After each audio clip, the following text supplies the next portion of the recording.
Hello world, good day and good game to you all. This week we've got a lot to cover. As always, we will walk through all the upcoming events, look at the best spots to farm your catalyst and reactors, and we'll break down the best in slot reactor stats. But on top of that, this time I'm also bringing you a review of some things that went down last week. So if you missed some of the drama, funny moments, or just want a quick catch up, then this is for you. Now grab your coffee, get comfy, and let's get into the week in the First Descendant. We start with the things that are happening this week. Even without Magister Lab, there's a lot of good stuff to farm right now. Like, for example, on Thursday and Sunday, you want to check out Forgotten's. It's a really quick mission for catalysts. Takes barely 3 minutes, but opening the morph needs to be done fighting a commander, which can take a second longer. Then on Friday there's Quarantine's Own, which is also very fast. You can finish it in less than 3 minutes. That means if you do the math, you can get a catalyst or activator every 16 to 20 minutes, which is kind of wild. And then if you want something for Monday, go for the Asylum, another super fast mission, but it also has a commander at the Void Fusion Reactor. Anyway, you still get plenty of Catalyst and Activator there too. Now the big thing this week, we will have Hotfix 1.2.18 on Thursday. That will bring a lot. Like the Ice Maiden, which is a stronger version of the Dead Bride, and the rewards get pumped up. They promise that we get more quality certified ETA vouchers or higher chances to get the big drops, so that's very good. And a quick tip for the fight, the floor is chill. It's not lava, it's chill damage, so you may want to bring a Descendant who can fly or just move around a lot, makes things so much easier. Another big thing in the update are the Archetuning Sockets in the Archetuning tree. You can put mutation cells in there to boost your strengths even more. Those cells will have conditional enhancements like more crit chance after reload or more skill power after rolling and stuff like that. Grinding those cells will be the new endgame. For dynamic motion, if you don't like it, just turn it off, but if you do like it, you can even set it to high. Can't wait to see that. Also, Inversion reinforcement finally gets added to the build presets, which is super nice. For the Void Erosion Purge there are more improvements again for the skill-based damage dealers. The recent changes just pumped up some elemental skill power, but that was a useless change because the weapon nerf is still there. Let's see how that turns out. And this will be good. The party finder system, that will be a lot better than the old support requests. Basically, you pick 3 missions you want to play and it matches you up with people who want to do the same. One more thing I look forward to, the core item conversion system. Hopefully this means that we can convert all those cores we've been stacking up into some other more useful core, so cross your fingers for that. Also, choosing a default spawn point in Albion must be great. It shall come soon and I pretty much hope it's in the update too. But we have to say goodbye to the support packages in the shop which were worth their money. If you need to buy resources, then this package had it all for cheap.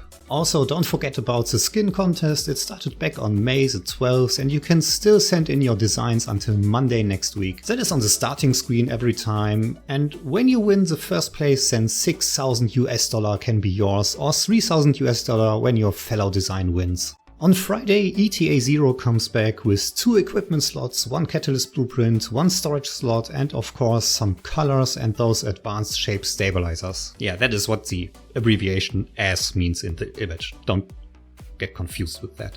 Oh, and don't forget to check out the new login events coming on Thursday, a new 4-week-long login event where you can get a lot of stuff for free. So that's it for the upcoming week. Now let's look back at some of the things that happened last week.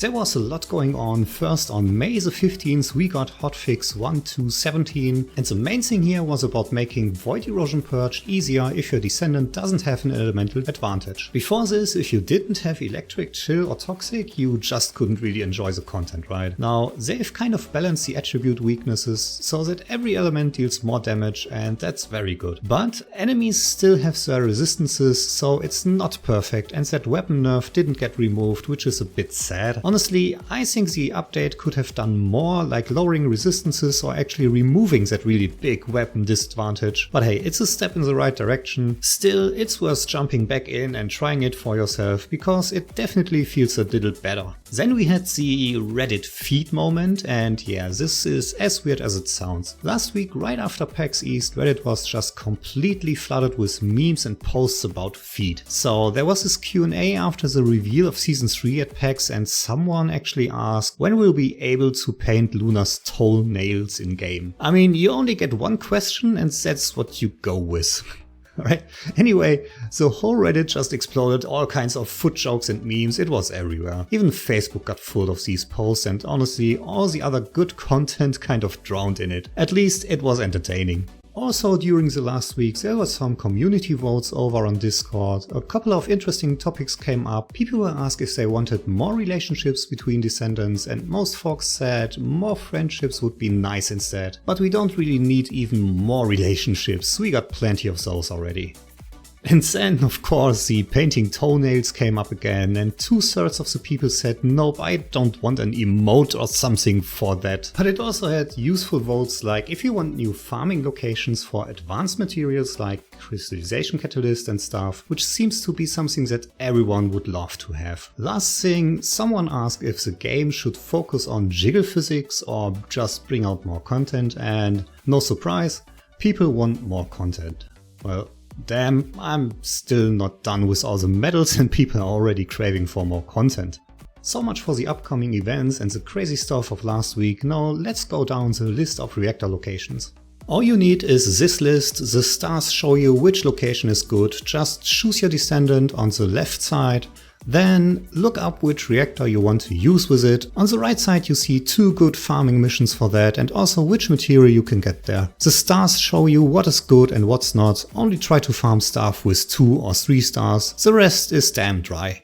With that in mind, let's look at all the locations and what you can double farm there to get the best out of your precious farming time. For the non-attribute descendants Valby and Yujin, there's one good location for fusion reactors, the usual outpost in fortress defense line. Take your Valby, start the mission and run in circles 3 minutes long as shown here. As long as the boss is alive, a lot of reinforcements will spawn, so a lot of reactor will drop. The non-attribute singular descendants like Enzo, Luna and Jayber, they have 4 farming locations. The first one is an Echo Swarm derelict covered, the mission there is Verdant Greenery, it also drops some electric tech reactor. Another good mission is in White Knight Gulch in the observatory, the mission Order Supply Warehouse also drops some electric dimension reactor. A third good option is the outpost in Agna Desert Vermilion Waste, just as shown, take your Valby and run in circles, this region also drops electric tech reactor. When you are playing Ajax, Gley, Jayber or Valby with some non-attribute dimension reactor, then I have 3 good spots for you this week. First is the outpost in fortress defense line, which we already know for non-attribute fusion reactor. Then there's also Sterile Land classified area with the biological research facility. This mission can also drop some fire tech reactor for your Lepic. And last but not least, the base's power grid in the restricted zone in Sterile Land. Farm this if you also need some Freyna reactor. Some Ajax, Kyle and Luna builds like to use non-attribute tech reactor, which has 2 good spots this week. First, the very juicy environment contamination zone in Echo Swamp Abandoned Zone. This also drops chill dimension reactor. Or try the Kingston surveillance radar in Kingston Grand Square, which also drops fire singular reactor for your Serena. For everyone farming fire reactors this week, let's look at the best missions for that. The 100% drop chance double drop party time location this week is for Blair's fire dimension reactor. In White Knight Gulch the area mountaintops drops only this one reactor and nothing else. Usually a location has 2 different reactors, which is like half the loot for you, but this region does have only 1 reactor right now. Missions like Triumphal Arc drop a lot of fire dimension this week. If you're playing Serena with those fire singular reactors, you're in luck, you've got several strong options this week. First up is Kingston Grand Square with the Kingston Surveillance Radar mission. This one is a very good mission and also drops non-attribute tech reactor. Or move over to Sterile Land Repository and run the outpost there, it's another juicy location and also drops electric fusion reactors for Bunny and friends. Or you can stay in Kingston and try the Form Theater, hitting the Vulgus occupied buildings mission for some more fire singular reactors, plus some chill tech on the side. Esiemo mains hunting fire fusion reactor should check out Agna Desert Remnant and farm the Outpost Workshop. Expect some electric fusion reactor as a bonus there. Also try Agios, Fractured Monolith and the Ruins modification base there. That one is a solid mission, but a bit diluted by sensors this week. And don't forget Vesper's Lumberyard at the Frontline base mission, which is another spot for Fire Fusion and Electric Tech Reactor. And finally, if you're running Esiemo or Lepic and want Fire Tech Reactors, then Sterilland Classified Area is your go-to zone. The Biological Research Facility mission not only drops Fire Tech Reactor, but you also get a chance at non-attribute dimension reactors. And now let's have a look at our chill descendants. First of all, there's Hailey and Viessa with chill singular reactor. You can farm that in Echo Swamp Misty Woods at the mission Traces of Colossi Interceptions, that's a good one, but also all the other missions in the region also drop some toxic singular reactor. Or you go to the outpost in Fortress Converter Facility, running in circles with Valby all day long, but this mission also drops some memories, so the drops may be a bit diluted. And if you're playing Hailey with Chill Dimension Reactor, then there is this Environment Contamination Zone, the very juicy fast mission in Echo Swamp Abandoned Zone, which also drops non-attribute Tech Reactor. Or you go to the Weapon Processing Facility in Sterilland Ironworks, that's also a very good mission, especially when you want some toxic fusion reactor with that. And for our electric descendants, there are a lot of options, let's look at only the best of those. First, for Sharen and Bunny, the electric fusion reactor, you can farm that at the Destroyed Temple in Vesper's The Ruins. You can also get there some non-attribute singular reactor. Or you go to the Outpost Workshop in Arkna Desert Remnant. As shown here, you just kill the enemies as long as they spawn and then you finish the mission. Or for some easier farming, you go to the Outpost in Sterilland Repository, running in circles with Valby. You also get Fire Singular Reactor there. If you're doing the classic combo Bunny Ines with Electric Singular Reactor, then there's one good location. It's in Timberfall, the Timberfall Power Facility, that's in Vespers. This mission also drops some Toxic Tech Reactor for your Freyna, so that's a nice mission. The Electric Dimension Reactor for Sharen has a lot of locations. First of all, there's the Excavation Team Directional Radar, that's in Arkna Desert, the mining site. This region also drops some Toxic Fusion Reactor. Or you go to the very juicy Arche Motion Sensor in Echo Swamp Muskeg Swamp, bring your Freyna, that's a really good mission, fast kills, a lot of loot. This also drops Toxic Fusion Reactor. And the last one for Sharen is in Order Supply Warehouse White Knight Gulch Observatory. This mission is also good for non-attribute singular reactor. And for our beloved Ines, there are also 3 good locations. The first one is an outpost in Arkna Desert Vermilion Waste, the one that also drops some non-attribute singular reactor. Or we go back to the Frontline base in Lumberyard, the one that also drops the Fire Fusion Reactor, that's also good for Ines Reactor. And last one is a mission that also drops the non-attribute singular reactor, that's the one in Echo Swamp Derelict covered, the Verdant Greenery mission. And our Toxic Descendants, Keelan and Freyna, they also have a lot of good locations. First for Keelan, Toxic Fusion Reactor, that's the Arche Motion Sensor in Muskeg Swamp in Echo Swamp, the mission that also drops Electric Dimension Reactor. Or you try the Weapon Processing Facility in Ironworks Sterilland, that's the mission that also drops the Chill Dimension Reactor. Also good for Toxic Fusion is the Excavation Team Directional Radar in the mining site Arkna Desert, the mission that also drops the Electric Dimension Reactor.